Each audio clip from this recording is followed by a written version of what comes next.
Okay, good morning friends. Once again I am here with questions of exercise 1.2 class 10th real numbers. Okay, इसके पहले वाले video में हमने exercise number 1.1 solve करी थी। अब हम 1.2 सॉल्व करने जा रहे हैं। ये बहुत ही सिंपल एक्सरसाइज है और ये पूरी की पूरी exercise fundamental theorem of arithmetic second theorem पर फंडामेंटल थ्योरम ऑफ अर्थमेटिक पर डिपेंडेंट है। फंडामेंटल थ्योरम ऑफ अर्थमेटिक क्या है, यहाँ पे शॉर्ट में रिवाइज करना चाहूंगा मैं। सारे कंपोजिट नंबर्स को all composite numbers can be expressed as the product of its prime factors. All composite numbers can be expressed as the product of its prime factor where this prime factorization is unique apart from its order, है ना। जैसे कि example के तौर पे 10 को लिखा जा सकता है 2 into 5 या 5 into 2। ये फंडामेंटल थ्योरम ऑफ अर्थमेटिक है। इसी पर बेस्ड हम क्वेश्चंस करेंगे। सबसे पहला क्वेश्चन आपको मिलता है यहाँ पर express as a product of its prime. Question number 1 में आपको नंबर्स को इनके प्राइम फैक्टर्स के रूप में लिखना है। बहुत सरल क्वेश्चन है। 140 के प्राइम फैक्टर्स आपको फाइंड करना है, जो कि आप बहुत पहले से सॉल्व करते आ रहे हो। 70 divided by 2 35, 35 divided by 5 7 and 7 divided by 7 1। So 140 can be expressed as 2 into 2 into 5 into 7। इसी तरह से आपको बाकी के क्वेश्चन भी करना है फ्रेंड्स। क्वेश्चन नंबर 2 में आपसे LCM SCF पूछा गया है। दिए गए नंबर्स का LCM एंड SCF पूछा गया है और इसके साथ साथ ही आपको नंबर्स के लिए प्रॉपर्टी वेरीफाई करना है। LCM into SCF is equal to A into B।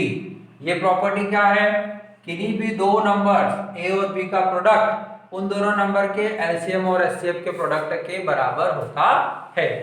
तो इसके लिए हम एक क्वेश्चन लेते हैं। ये मैं अपने मन से ले रहा हूँ, कोई भी क्वेश्चन ले सकते हैं। सपोज हमने नंबर लिया 12 एंड 20। हमने दो नंबर्स लिए 12 एंड 20। इनका हमको एलसीएम भी पता लगाना है, एचसीएफ भी पता लगाना है और ये प्रॉपर्टी को भी वेरीफाई करना है। क्वेश्चन नंबर 2 में यही करना है। तो सबसे पहले हमने प्राइम फैक्टराइजेशन करे 12 के, इसी तरह से 20 के प्राइम फैक्टराइजेशन करे 10 5 5 1। So we can express 12 as 2 into 2 into 3 and 20 as 2 into 2 into 5। तो SCF में हम कॉमन नंबर्स लेते हैं। यहाँ पर कॉमन नंबर्स कौन कौन आ रहे हैं, 2 2। So the SCF will be 2 to the 4। And जो LCM लिया जाता है उसमें सारे नंबर लेना है और किसी एक पर्टिकुलर लाइन में मैक्सिमम जितनी बार आ रहे हैं वो लेना है। तो हमारे पास नंबर है 2, मैक्सिमम 2 टाइम, और बाकी नंबर क्या है 3 एंड 5। अब इन सब का प्रोडक्ट कर लेते हैं हम।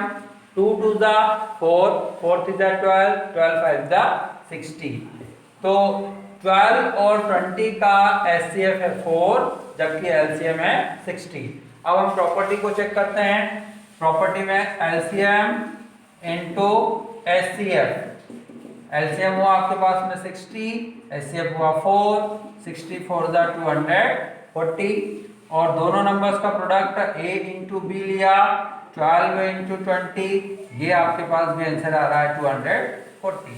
Therefore SCF product of two number A into B is equal to the SCF into LCM।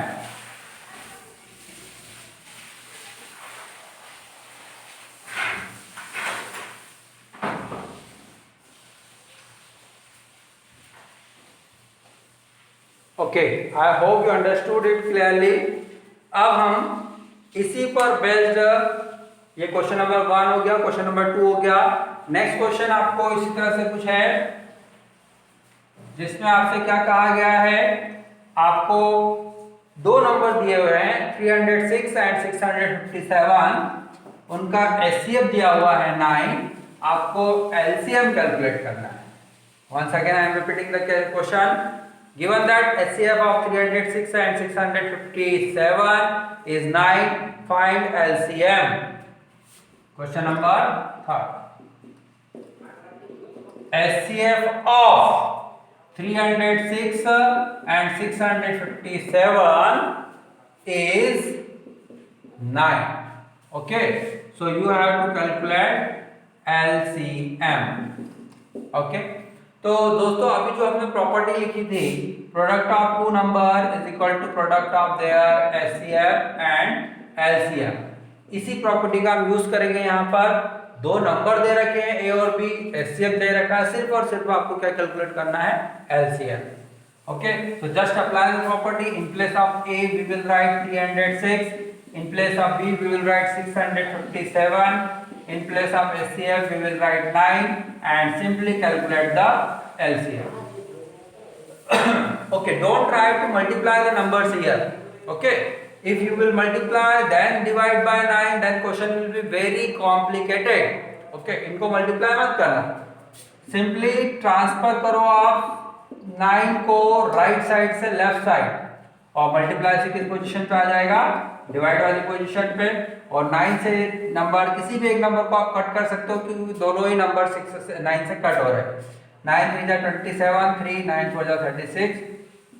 अब आपको 34 और 657 का मल्टीप्लाई करना है, वही आपका एलसीएम होगा। जो भी इसका प्रोडक्ट आएगा वही आपका एलसीएम होगा। ओके, तो ये क्वेश्चन भी इंपॉर्टेंट है, एमसीक्यू में पूछा जा सकता है ना, तो जो आपको इसको सॉल्व करना जरूरी है। नेक्स्ट क्वेश्चन मैं ले रहा हूं आपके पास में, ये जो कि बहुत ही इंपॉर्टेंट क्वेश्चन है। क्वेश्चन नंबर 3 के बाद में क्वेश्चन नंबर 4, ये बहुत ही इंपॉर्टेंट है।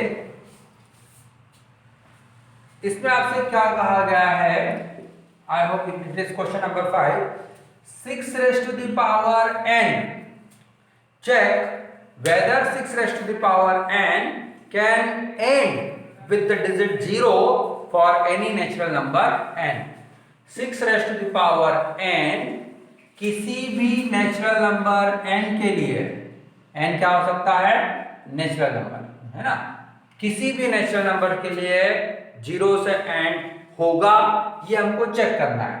सपोज नेचुरल नंबर 1 से स्टार्ट होता है तो हमारा आंसर आ जाएगा 6, 2 लिखा तो आंसर आ जाएगा 36, 3 लिखा तो आंसर आ जाएगा 216, 6 raised to the power 4 लिखा तो 1296 आ जाएगा।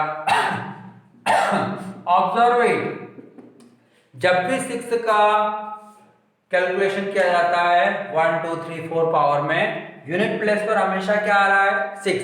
तो हम सिंपली एग्जांपल से तो बोल सकते हैं कि 6 raised to the power n will never end with the digit 0 for any natural number n। लेकिन हम इसको जनरलाइज करना है, जनरलाइज करने के लिए हम 6 raised to the power n के फैक्टर करते हैं। तो 6 के फैक्टर क्या होंगे फ्रेंड्स, 6 के फैक्टर होंगे 2 and 3, तो इसको लिखा जा सकता है 2 into 3 raised to the power n। Okay, अब देखो हम इससे पहले भी हम इस तरह के क्वेश्चंस कर चुके हैं, इसका कन्वर्स लेते हैं, उल्टा लेते हैं। हाँ, कन्वर्स क्या, कन्वर्स हमने लिया 6 raised to the power n will let 6 raised to the power n will end with digit 0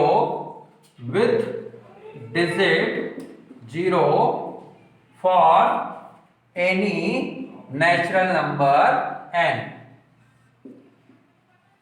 किसी भी नेचुरल नंबर n के लिए 0 से एंड हो रहा है, ये हमने मान लिया। तो suppose 6 raised to the power 5 का आंसर आया, सपोज मानने के लिए मैं बोल रहा हूँ 6 raised to the power 5 का आंसर आ गया 210। हमने माना है कि ये 0 से एंड हो रहा है। अब 0 से एंड होने पर 210 के प्राइम फैक्टर्स निकालते हैं, तो कितना आएगा, 105, देन बाय 3, 3 जा 9, 35, देन बाय 5, 7 जा 35, देन बाय 7 1। तो इसके प्राइम फैक्टर्स में क्या आएगा, 2, 3, 5 और 7। लेकिन 6 के प्राइम फैक्टर में क्या आ रहा है, केवल 2 and 3। तो ये 5 और 7 हमारे पास नंबर्स नहीं आना चाहिए थे, लेकिन आ गए। So this is the contradiction with the fundamental theorem of arithmetic.